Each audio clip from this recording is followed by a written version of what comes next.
Bonjour à toutes, bonjour à tous, ou rebonjour plus exactement. Nous sommes sur le Salon des maires à News Sécurité pour le média, pour le continuum de la sécurité, la coopération publique-privée. On est au Salon des maires avec un invité de prestige, avec Karim Zeribi, qui est consultant dans un certain nombre de médias. Bonjour Karim. Bonjour Mickaël. Merci à vous d'avoir accepté cette invitation. On sait votre emploi du temps très chargé. Pourtant, vous avez souhaité venir à la fois au Salon des maires et venir sur notre plateau pour donner un peu votre vision et votre sentiment sur le continuum de la sécurité. On rappelle, coopération sécurité publique, privée et civile, il ne faut pas l'oublier. Est-ce que vous vous rendez compte aujourd'hui de l'importance de la filière sécurité privée au sein du continuum de la sécurité publique, mais notamment auprès des élus ? Je voudrais d'abord vous remercier de votre invitation et vous féliciter du travail de fond que vous faites depuis des années maintenant. Un travail remarquable qui met en exergue ces sujets majeurs de sécurité, à la fois avec une dimension régalienne, mais aussi une dimension privée, de sécurité privée, qui n'oublie pas les collectivités locales au passage. Et nous sommes au Salon des maires, donc c'est tout un symbole. Moi, je suis de très près ces questions de sécurité parce que je crois qu'elles sont essentielles, qu'elles transcendent les clivages politiques dans notre pays. À la fois les clivages partisans au sein des hémicycles politiques, au sein des collectivités, mais au sein aussi des citoyennes et des citoyens. Chacun veut vivre en sécurité, en tranquillité publique, comme l'on dit, et veut combattre la délinquance où qu'elle se trouve et de quelque nature qu'elle soit. Je crois que nous progressons sur le sujet. Et je crois que le continuum de sécurité qui a été instauré il y a quelques années avec Jean-Michel Fauvert, qui était parlementaire et qui avait porté ça au sein de l'Assemblée nationale, est une idée qui fait son chemin. On a aujourd'hui des forces de sécurité publique régaliennes au nombre de 250 000, 150 000 fonctionnaires de police, à la fois administratifs et sur le terrain, 100 000 gendarmes, mais aussi 27 000 policiers municipaux. On a une sécurité privée qui n'a cessé de croître ces dernières années. Et tout ce monde-là s'est professionnalisé et commence à apprendre à travailler ensemble. Ça me paraît fondamental. Il y a encore pas mal de progrès à faire. Je pense que nous allons en parler dans l'échange que nous allons avoir. Mais nous sommes dans la bonne direction. Il y a une volonté. Et comme dit l'adage, lorsqu'il y a une volonté, il y a un chemin. Oui, et d'ailleurs, pour rejoindre ce que vous venez de dire, c'est qu'on a à News Sécurité interviewé le nouveau ministre Nicolas Daragon. On a la filière sécurité privée qui est au sein d'un ministère, certes sous la coupe de Retailleau, mais c'est un ministère, c'est pas un secrétaire d'État. C'est une bonne nouvelle pour la sécurité privée. Elle est enfin reconnue, en fin de compte, là-dessus. C'est ça le message qui est donné par ce gouvernement et quelque part par l'État. Le message est bon. Il va falloir maintenant aussi passer à l'acte sur un certain nombre de sujets, la professionnalisation, la valorisation de ces métiers, la capacité que l'on a à coordonner le rôle des agents de sécurité privée avec la police municipale et les forces de police nationale et de gendarmerie. Mais effectivement, le fait qu'il y ait un ministère qui puisse abriter la sécurité privée, c'est un symbole et un signal qui est envoyé qui est très fort. Vous savez, moi je crois qu'on a une filière qui est créatrice d'emplois et qui répond à un besoin de société. Donc quand on marche sur ces deux jambes, on se dit qu'il faut vraiment aller plus loin. Il y a des pays en Europe qui ont fait énormément de choses pour valoriser la sécurité privée et lui donner une place dans l'arc des forces de sécurité. Je pense à l'Espagne notamment, qui travaille aussi dans le domaine du renseignement de la sécurité privée et qui a des autorisations de port d'armes bien cadrées, bien régulées, avec une formation très exigeante, mais qui permet aussi d'additionner les forces. Je crois qu'on a à peu près 250 000 à 300 000 personnes qui travaillent dans la sécurité privée. Et en plus, une personne de la sécurité privée présente dans chaque commissariat de la Guardia Civile, par exemple, ce qui fait un lien, une coopération au quotidien. Exactement. Et aujourd'hui, on voit bien que les seules forces régaliennes, police nationale et gendarmerie, ne peuvent pas faire front à tout. Parce qu'on a une délinquance je dirais, un peu crapuleuse, très structurée, avec des narcotrafiquants. On a une délinquance de voie publique, on a police secours, on a une délinquance de voie routière. Toutes les 20 minutes, on refait d'obtempérer. On a des incivilités dans notre pays au quotidien et qui ne touchent pas que les grandes métropoles. Tout ce que je viens d'évoquer touche les grandes, les petites et les villes moyennes. Donc il faut aujourd'hui que nous fassions des additions, qu'il n'y ait pas de concurrence malsaine, et je pense que chacun le comprend, qu'il y ait des prérogatives bien établies, un vrai cahier des charges, et lorsque cette coordination, cette formation exigeante, professionnalisante, donc, aura été mise en place partout, je pense que les Français verront une différence parce qu'on sera plus rapide en intervention, plus efficace. Alors après, vous me direz, il reste le maillon de la justice à étoffer et à compléter aux forces de sécurité, mais là aussi, je pense qu'on a pris conscience dans notre société qu'il faut qu'on avance tous dans la même direction. J'ai envie de dire, dire, moi j'aime cet adage qui dit la sécurité c'est l'affaire de tous. Oui, et c'est sans parti pris, sans parti politique. On l'a dit, hein, tous les élus et tous ceux qui sont partis, qui sont venus sur le plateau d'Agnew Sécurité ont dit la même chose que vous, que c'est transversal. La sécurité, elle appartient à tout le monde. Et c'est le début de la République, en tout cas, et notamment de faire en sorte que le commerce puisse exister grâce à la sécurité. Moi je m'en réjouis parce que j'ai été conseiller de Jean-Pierre Chevènement Oui. À une époque où il était ministre de l'Intérieur. Nous avons mis en place la police de proximité et Jean-Pierre Chevènement disait toujours la première des libertés, c'est d'aller et de venir en toute sécurité. Et donc ça n'est pas la sécurité un sujet de droite, de gauche, du centre, et encore moins des extrêmes. C'est un sujet républicain, profondément républicain. Et liberté, égalité, fraternité, et j'ai envie de dire peut-être sécurité. Ouais, ça serait super. Alors, il y a une chose qui s'est passée hier sur les plateaux de Agnew Sécurité, hier matin, et il y a eu la signature du la première association de la sécurité résidentielle, alors avec un certain nombre d'entreprises qui viennent de se créer, justement autour de la sécurité résidentielle. En fait, qui est un peu la continuité de ce qui s'est passé avec les GUE interbailleurs. Vous connaissez bien le GPIS, hein, on rappelle le groupement parisien interbailleurs de surveillance, et puis le gîte à Toulouse, il y a eu Montpellier, et puis là aujourd'hui Nice. Les résultats sont extraordinaires là-dessus, et justement les administrés, les résidents sont très contents de ça. Alors maintenant ça va aller un peu plus loin, cette association. Comment vous percevez, comment vous l'accueillez, cette nouvelle association qui s'est mise en place, et ces nouvelles entreprises qui disent ça y est, on y va, on va aider aussi la sécurité publique, mais aussi nos concitoyens dans le quotidien, dans l'idée de la médiation aussi. On verra dans le détail ce qu'ils font tout à l'heure. Mais je suis très favorable au développement de ce dispositif, moi, parce que je pense que les quartiers populaires, comme les quartiers de classe moyenne ou les copropriétés, ont besoin de se sentir rassurés. Ce sont des citoyens à part entière, non entièrement à part. Et parfois, lorsqu'on fait le 17, on a une police nationale qui est débordée.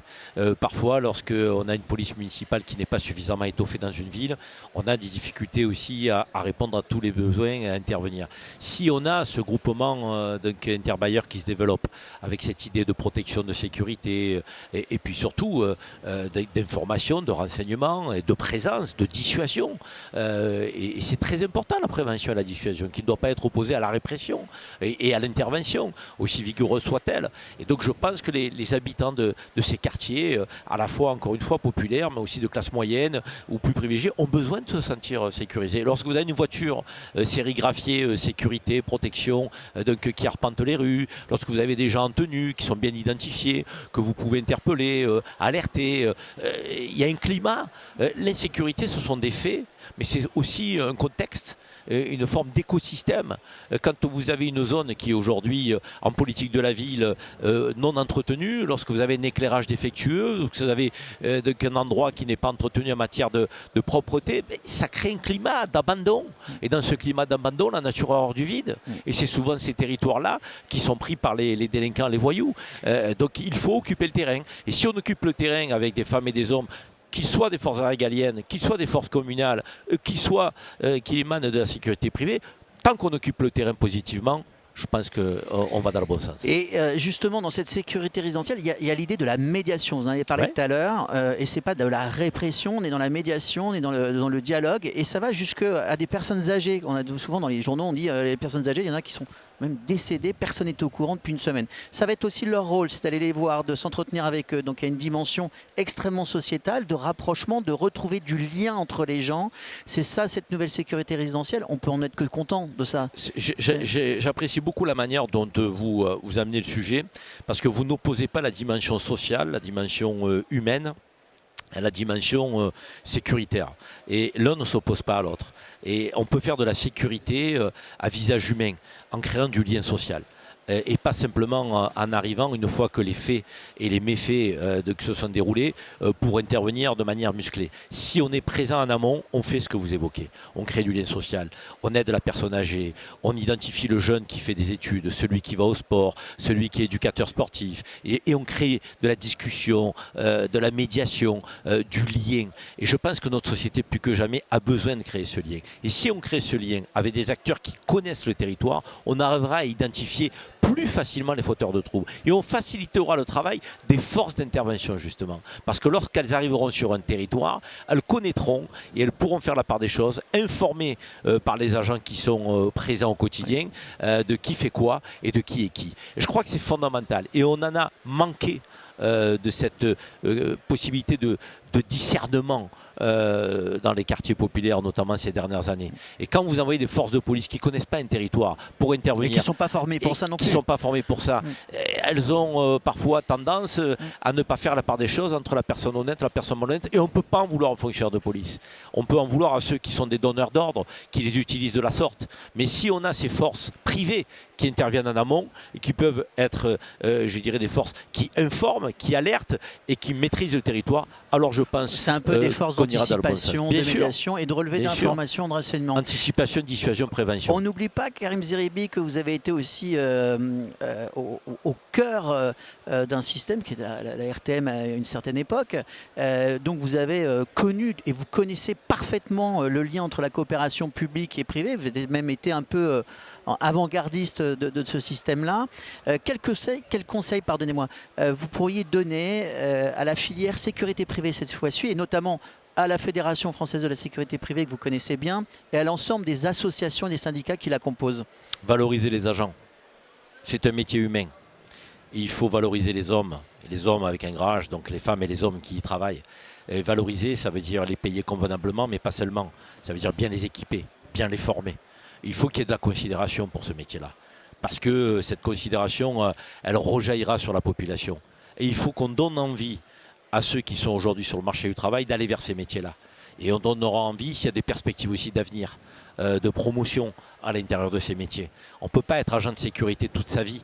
On doit être agent de sécurité quand on démarre, mais après on doit pouvoir devenir manager, encadrant, et pourquoi pas après verser dans les nouvelles technologies de la sécurité. Parce qu'il y a aussi cette dimension-là, il y a la sécurité humaine, et puis il y a tout ce qui est tech et innovation et nouvelles technologies. Et je pense là aussi, n'opposons pas l'humain aux nouvelles technologies. Tout ça est complémentaire, tout ça doit aller dans la même direction. Alors c'est là où c'était la dernière question, effectivement, sur la Fédération française de la sécurité privée, et vous l'avez dit, c'est les nouvelles technologies, c'est les drones, c'est la cybersécurité, c'est la vidéoprotection, c'est la protection des bâtiments, c'est tout un univers. On a aussi les détectives ou les agences, enfin les détectives privés, pardon, avec le SNARP. On a aussi les enquêtes civiles. Enfin, c'est très large, les transporteurs de fonds. Il y a peut-être des liens à établir de manière transversale, beaucoup plus entre ces différentes filières d'associations. Mais c'est vrai que peut-être ce qui manque, c'est cette fameuse promotion. Mais quelque part, là aussi, la sécurité résidentielle répond un peu à tout ça, puisque c'est le lien entre la technologie, l'humain, mais aussi la formation. Ce sont des gens qui sont extrêmement bien formés justement pour appréhender et faire la médiation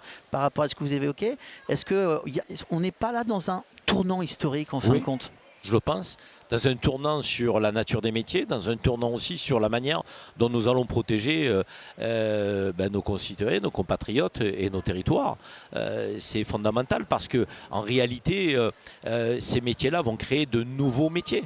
Donc il nous faut des ingénieurs pour la nouvelle technologie, il nous faut des poseurs, il nous faut des femmes et des hommes aussi qui puissent scruter, regarder derrière les caméras, tous les centres de vidéosurveillance. Et ensuite derrière, il nous faut des forces d'intervention. Donc encore une fois, tout ça c'est une chaîne qui doit fonctionner dans la complémentarité la plus totale et la plus parfaite. Et si on arrivait encore une fois à valoriser les métiers à l'intérieur de cette chaîne, les uns et les autres pourraient passer d'un métier à l'autre et se sentir promus dans une vie professionnelle qui ne serait pas monotone, monocorde, toujours la même. Et derrière, l'augmentation des salaires, je l'évoquais, parce que si on veut recruter les meilleurs, il faut aussi, comme le dit l'adage, tout travail mérite salaire, qu'on puisse rémunérer convenablement. Aujourd'hui, je le dis tranquillement, et ça n'est pas jeter la pierre aux entreprises de sécurité privée, c'est aussi un message aux donneurs d'ordre, ne tirez pas vers le bas. Moi, lorsque j'étais président de la Régie des transports de Marseille, qui est la RATP marseillaise, je demandais à ce qu'il n'y ait pas simplement le critère prix dans les achats et les marchés de sécurité publique. Il fallait que la note technique soit bonne. Pour que la note technique soit bonne, il faut des gens compétents. Et les gens compétents, ça se paye, ça se rémunère. Si on veut un agent de sécurité fier, en tenue, assurance et mission, il faut qu'à un moment donné, il soit content de vivre son métier. Il ne faut pas qu'il ait envie, et qu'une envie, c'est de partir faire autre chose. Donc on doit valoriser. Le donneur d'ordre a un rôle fondamental. Donc il faut que nous en prenions conscience. Les institutions, les grandes entreprises, les entreprises de taille moyenne, quand vous faites appel à la sécurité privée, valorisez ces métiers. Ne faites pas dans les marchés le seul critère, le prix. Le prix est important, mais la qualité l'est tout autant. Et peut-être aussi une filière sécurité privée qui doit mieux communiquer au sein des médias. Aussi. Et aussi, Mais vous êtes là pour ça, oui, et vous mais, les aidez beaucoup. Oui, mais il faut être aussi dans les C'est grands important. médias. Et je sais que vous, Karim, vous en parlez aussi dans Je les grands plaide leur médias cause. et plaidez la cause de la sécurité privée, mais vous êtes peu à le faire. Merci Merci, beaucoup, Mickaël. Karim. Merci beaucoup. C'était pour Agnew Sécurité en plein salon des maires. Merci à Karim Zeribi, donc grand fan effectivement enfin en tout cas, quelqu'un qui aime la sécurité et qui la défend. Et c'est la sécurité privée et publique. Merci beaucoup, Karim. Merci, à très vite sur Agnew Sécurité.